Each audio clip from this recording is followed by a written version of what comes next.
Good evening. Welcome to UOA On Demand. Tonight we're going to be discussing clavicle fractures. I'm Dr. Sagebien, one of the orthopedic fracture care surgeons at University Orthopaedic Associates. And joining me tonight, we've got Dr. Pushilin, as well as Dr. Polonet, also from University Orthopaedic Associates. So clavicle fractures are a pretty common injury. Dr. Polonet, can you tell us a little bit about the background of clavicle fractures, who gets them, what things we need to look for?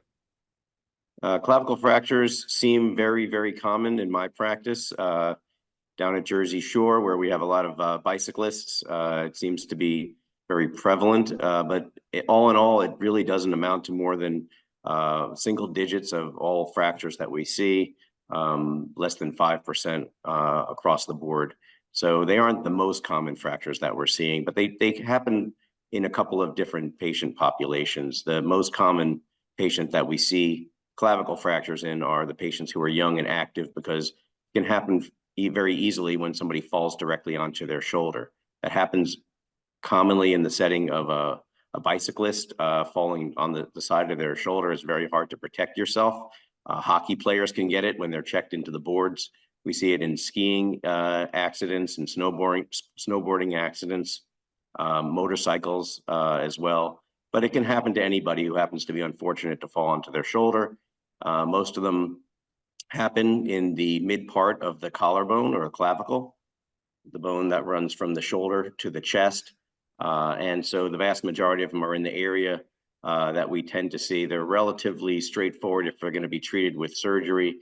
As they get out towards the shoulder or towards the chest, they get a little bit more involved in terms of how we have to manage them. But that's the basic gist of clavicle fractures.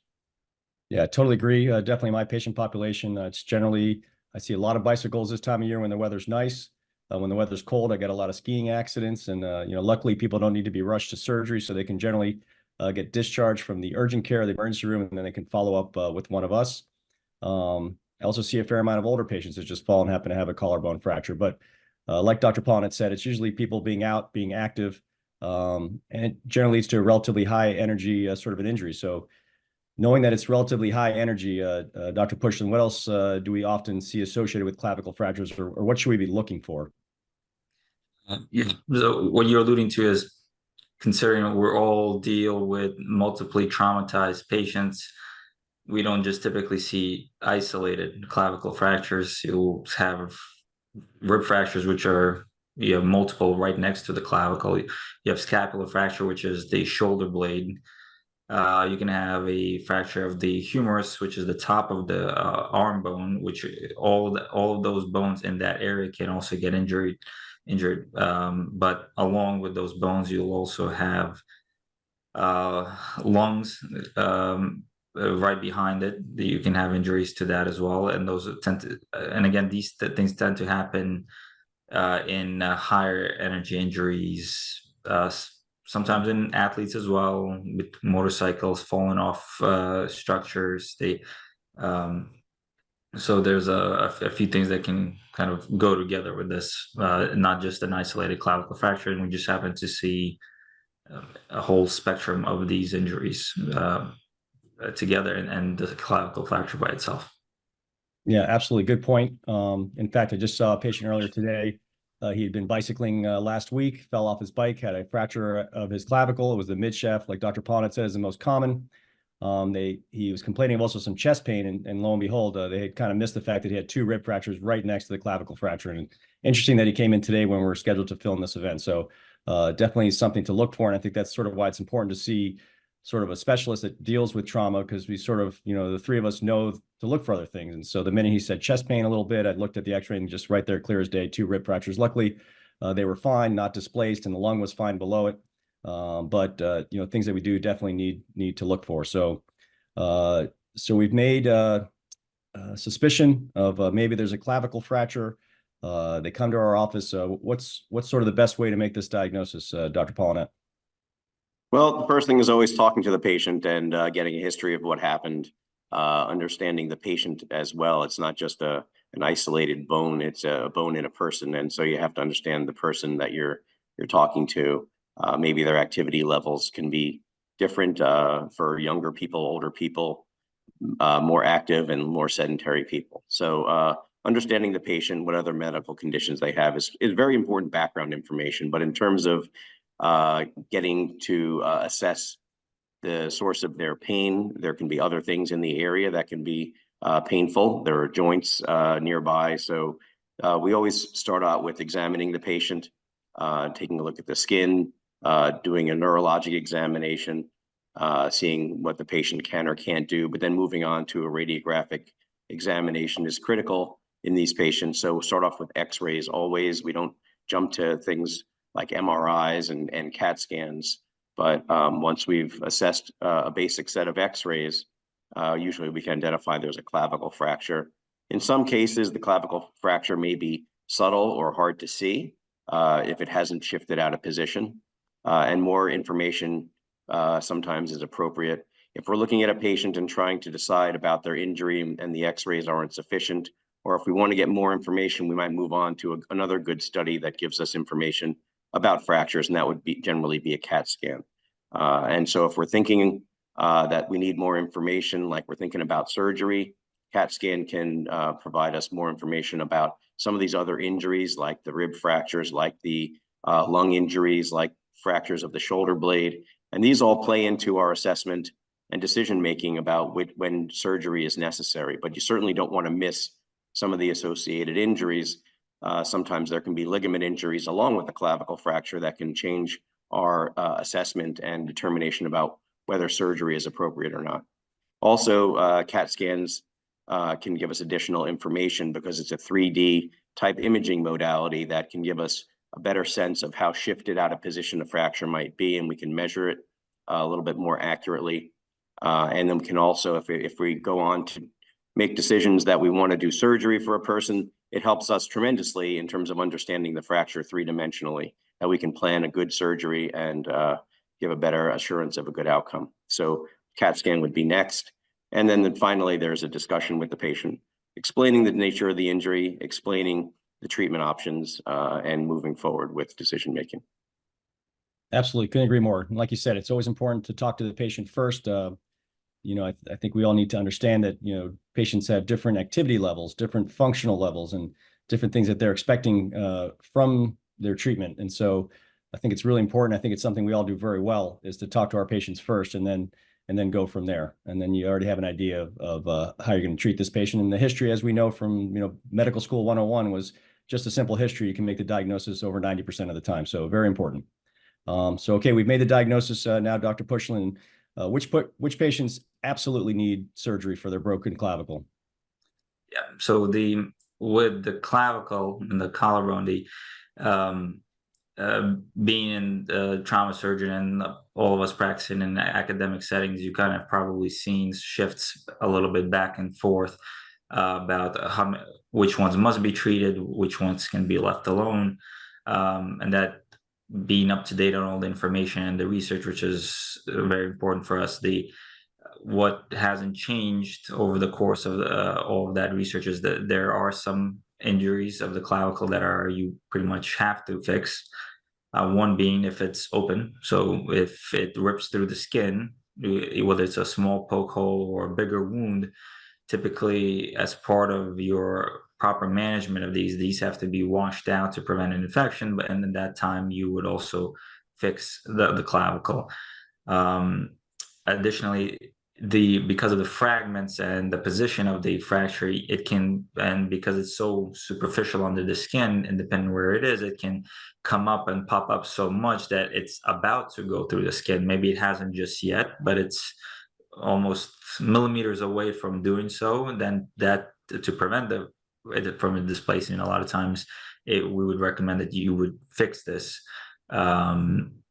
In higher injuries, and these where you can end up with potentially injuries to the major vessels that run underneath the collarbone, as well as nerves that run next to it. So that also creates a need to fix the collarbone to prevent further damage or help stabilize the area to fix those injuries. Those, although they're rare, and these have to be acted on quickly in the emergency room, these can happen, and that's one of the times you would have to fix the collarbone.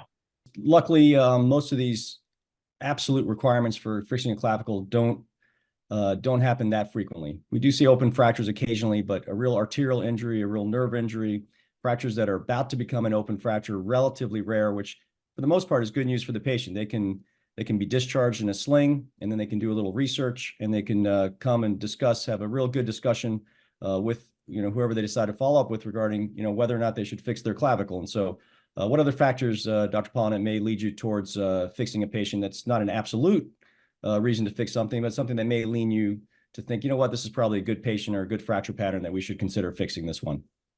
Yeah, like you said, the very vast majority of these injuries are not an emergency that we need to rush to the operating room and fix. The very vast majority of them have advantages and disadvantages to having surgery. And so it's what we call a relative reason to have surgery, a relative indication to have surgery. That's almost all of them. And what it really boils down to is, how's the person going to do with surgery, and how's the person going to do without surgery? And what do our studies tell us about when a person is going to do significantly better if they have surgery than if they don't? So there have been multiple studies that have looked at this specific topic, and sometimes they don't always agree with each other in terms of what the patient population is who does better with surgery. But we've seen that we've sort of arrived at a consensus through some of the studies that if the bone overlaps enough, the bone, when it breaks, it sort of shortens, and the two bone edges shift in position relative to each other. If it overlaps by about 2 centimeters, which is almost an inch of shortening, then that has been identified as, in this person, they'll probably do better if they have surgery than if they don't, because it alters the mechanics of the shoulder. This is not for everybody that they have to have surgery if they have 2 centimeters of shortening, but for some young active people, this is one that we can sort of tell them that their shoulder mechanics will probably be more normal if they do have surgery. If they have significant shift of the bone, not overlapping, but shifting out of position, then there was a study in 2017 by Dr. Ahrens, a multi-center study that showed that these will probably have a higher healing rate if they do have surgery. So we look at the amount of shift of the bone as well. When the person is going to be significantly disadvantaged by having an injury in their shoulder, for example, if they have injuries to both of their upper extremities, if they have injuries to multiple areas of their body, both of their legs are broken and they need surgery for that. Sometimes we discuss this with the patient and we say, look, you may not absolutely need surgery for this if it was an isolated injury, but in the context of everything going on in your life, you want to be able to use your hands and be able to get around better. And maybe you're in a wheelchair and you're going to be able to push yourself around better. Maybe you're on crutches, and we think that if your arm is less painful, you might be able to, or on a walker, you might be able to get around better. So we talk about these relative indications for surgery.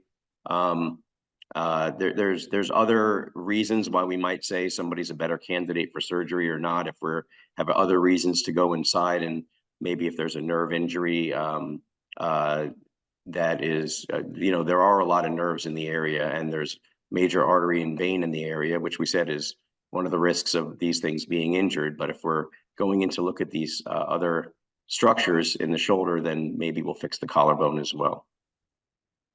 Great. Absolutely agree with everything that's been said so far. And some of the studies you mentioned, do show that it probably will heal more reliably if we fix it, and maybe they'll get back to function a little bit earlier if we fix it. So, my practice, there's certain patients that I might lean towards fixing if it doesn't meet the absolute criteria to fix. Like you said, a multi-trauma patient would probably benefit from it. I fixed a pilot many years ago. He just had to get back to flying, and even though his clavicle fracture was not really displaced, he needed to fly. He needed to make a living. So we got him back to work sooner by fixing his collarbone, and we had a long discussion about the risks and benefits of it, and he agreed. I believe our famous Dr. Swan was in a football match against our residents, and as usual, the residents unfortunately beat the attendings down pretty badly and left Dr. Swan with a broken clavicle. Now, Dr. Swan is a great sports medicine doctor. He's a great doctor. He needs to work. It's really difficult to be a surgeon with a broken collarbone, so he got fixed and he was back to work much sooner than if we treated him without surgery. So, you know, again, as we've alluded to earlier, you really need to treat the patient. We never just look at the x-ray and make a decision based on the x-ray. So some people need to be fixed, and, you know, some people come in asking for surgery, and they sit at a desk and they work on a computer all day, and the clavicle is really not displaced, but somehow they've done some research and they think, oh, I need to have this fixed or I'm going to have terrible function. And, you know, I'm honest with those patients too. And you know, we don't want to operate on people just because they walk in the door. We need to be conscientious, and we need to do what's right. And those patients, I talk out of surgery. And if they're adamant they need surgery, and I don't think they need it, I refer them to other doctors that might be willing to do that for them. But I treat them the way I think they should be treated. Once you've decided to make a decision to treat a patient non-operatively, how do you proceed with non-operative care, Dr. Pushilin? How do you manage these patients that you're not going to operate on?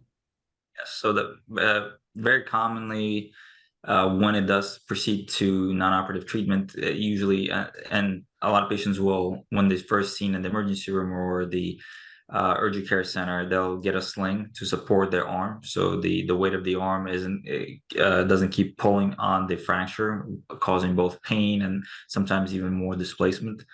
So sling is an option. There's also something called a figure-of-8 strap, where it's a little more binding and constricting and goes all over the fracture itself. So that gives you a little more support, but either one is typically okay. One's not necessarily better than the other, although you may feel more comfortable in one versus the other, depending on the type of person you are, or how your arm feels. But the primary treatment in that case is a sling. In the beginning, you keep a close eye within the first 2-3 weeks of the fracture, sometimes requiring x-rays in case something is borderline, or you're worried that maybe there'll be a little more movement, and that eventually may transition into needing surgery. But early on, it's a close observation. Make sure that the alignment and position stay where you're happy with it. In the sling, then you typically begin anywhere between once the fracture ends actually start to heal and callus starts to form, and the bone no longer moves individually but as one unit, then you start range of motion of the shoulder so it doesn't get too stiff, and then you end up not only with a problem with the collarbone, but with the shoulder, and therefore the arm. So you want to try early range of motion once the healing has begun, and you're confident in that there is enough stability to start the movement. By 4-6 weeks, most fractures have healed enough where, in addition to the movement, you can begin strengthening the muscles both around the chest, the shoulder blade, and the shoulder. So it doesn't lead to more and more atrophy and significant weakness. So there is a kind of a regimented protocol in non-operative treatment, a lot of times requiring some form of exercise and therapy in that time, just depending on the needs that you have. And then eventually, as you see the fracture heal and unite, then eventually you advance the patient into full activities, range of motion. Usually by around 4 months on average, most people have healed enough to the point to get back to all their activities. So it is a little bit of range depending on the patient, younger patient versus older patients, some people who have risk factors for slower healing. But between 3-4 months, it should be solid enough to solidly healed to get back to most of your activities. Great. Absolutely agree 100%. And like you said, it's just because you're treated non-operatively doesn't mean you're not being active about the treatment. You need to be active about the treatment. You need to encourage patients to move their shoulder, move their elbow, move their wrist, so they get very stiff. And, you know, part of that is having a doctor following up on you, making sure you're doing all that stuff to prevent these complications. So that's exactly how I do it non-operatively. Dr. Polonet, if you're going to operate on someone, what are your surgical options to treat a clavicle fracture? Yeah, I think it's really important to explain to the patient that there are various different options for treatment, not that we're necessarily leaving it up to a patient to decide how we're going to fix a fracture if we're doing surgery. But I think it's important to manage expectations. That's true with surgery, and that's true with non-operative management. People want to know, when can I get back to driving? When can I get back to work? And so the answer can be considerably different depending on what we're doing. When we talk about deciding to proceed with surgery, it's also important to explain that there's risks of having surgery. Okay, there's risks of not having surgery too. And the risk of not having surgery may be that they don't heal to their satisfaction to regain their shoulder function and pain-free activity levels. There's a significant number of people who, if they don't have surgery, as we mentioned before, may not actually heal the fracture, and they may have ongoing pain and motion at the fracture site that causes them disability. So one of the understandings that patients need to know is that we can't make guarantees about the healing time course. Sometimes fractures don't actually heal, even though we expect them to. So they should understand that even if we do surgery, that doesn't guarantee that the fracture is going to heal. But in most studies where fractures were significantly shifted out of position, or if they had a good indication or reason for surgery, that the healing was reasonably reliable. So if they're going to have surgery, doesn't guarantee the fracture healing, and that can be another discussion that we have to have with the patient down the line, with and without surgery. Understanding also that surgery comes with a scar, that they have to understand that the scar is going to be visible. It may not be very cosmetically noticeable, because we always try to do a very clean and pretty surgical scar for the patient, but they can also have numbness around the area of the incision, which is reasonably common. In up to 50% of people, they'll have some numbness in the area where they have a scar.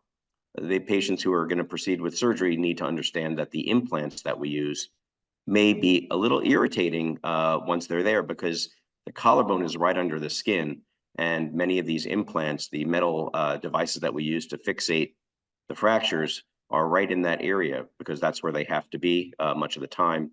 And so they may ultimately be a setup once they've had a surgery, a successful operation even that heals well and gets them back into their activity levels. They may decide in up to 20 to 30% of the time that they want to have a second surgery to remove the metal implant once the fracture is completely healed. And then there's also the risks of having anesthesia. There are nerves in the area, like we said, there's arteries and veins in the area, and the lungs are in the area too, which is why patients need to understand all this stuff before a decision is made to proceed to surgery. The operative treatment options are usually metal plates and metal nails or devices that go. So the plates go alongside the bone, and that's what's probably most commonly used. And then there are devices that go inside the bone. And I've used both. Both are valid options. I think the devices that go inside the bone was a little bit of a fad for a while. I tried using it, and I sort of moved away from doing that, and I've gone back to plates, which was the original standard approach of what we use for these fractures. These are the two fixation options that are most commonly used. And then sometimes we use a single metal plate and screw. Sometimes we use two metal plates and screws. I commonly use two to get a very secure fracture fixation. And then I feel more comfortable allowing the patient to return to their activities more rapidly if we have very secure fixation of the fracture. And then the patient's more comfortable, I think, once they have very secure fixation of the fracture. So those are the treatment options. And I would say I've mentioned that there are risks of having surgery, but what I found is that the return to activities is much more rapid once they've had an operation. So, as you've mentioned, Dr. Sagebien, very active people who taking time to heal their fracture means they're out of work, and that's very difficult for them. There may be a discussion with them about the advantages of getting back into activity much more quickly with a relatively reliable healing expectation. Dr. Polonet, and I agree with you. The scar is something we discussed, but sometimes, if treating non-operatively, which we do a lot, sometimes that big bump, or when they start seeing it heal, surprises the patients, because although there's a nice surgical scar, you kind of, with surgery, non-operatively, a lot of times you'll have a big bump, so the patients have to be kind of prepared for that as well. Mm-hmm. So it's kind of a little bit of a dealer's choice what kind of cosmetic thing you're willing to deal with it. But I definitely want to prepare them, because when they first see that first healing of that big bone, they oftentimes come back much sooner asking, is everything okay? And it's just the natural healing. And that's what you may end up living with for the rest of your life. You'll just have a big bump where the fracture has healed. Yeah, we call that a deformity, and that can be very noticeable for some patients. Some patients could care less. For some patients, they wear a backpack, sometimes a bra strap over the top of their collarbone. What we end up having in the area of the collarbone can make a difference to the way the shoulder feels.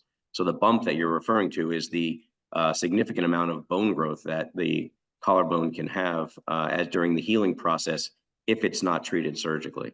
So that's an understanding. You're absolutely right. Understanding that the patients need to have is what to expect up front.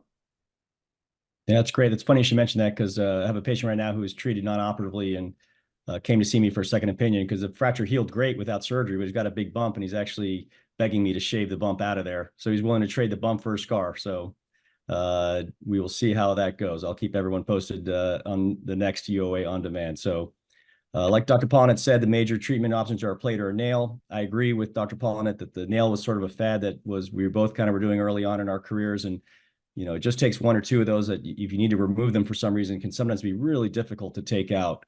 And that kind of is why I kind of gone away from that a little bit. But there are some advantages. And again, so we have a discussion with patients about the risks and benefits of each case. So, you know, each case has significant risks and significant benefits. And, you know, specifically to the collarbone, there's like we've all mentioned throughout this whole talk, there's big nerves and big arteries that live right below the collarbone. I mean, they're within millimeters. And so it's our feeling that if you are electing towards surgical fixation, or if you want to just discuss non-operative fixation, you really should see people that treat fractures all the time. And that's what the three of us do. We're orthopedic fracture care specialists at University Orthopaedics. It's really all we do. And so if you've got a clavicle fracture, in fact, if you have any fracture, we would urge you to go to uoanj.com and schedule an appointment to see one of us, and we'd be happy to discuss any fracture, including clavicle fractures. Thanks for joining tonight, Dr. Polonet and Dr. Pushilin. We thank you for your time, and we hope that this has been somewhat helpful for you. If you have a clavicle fracture and you're watching this, we hope that we've helped you make a decision one way or the other, and please come in and discuss anytime you'd like.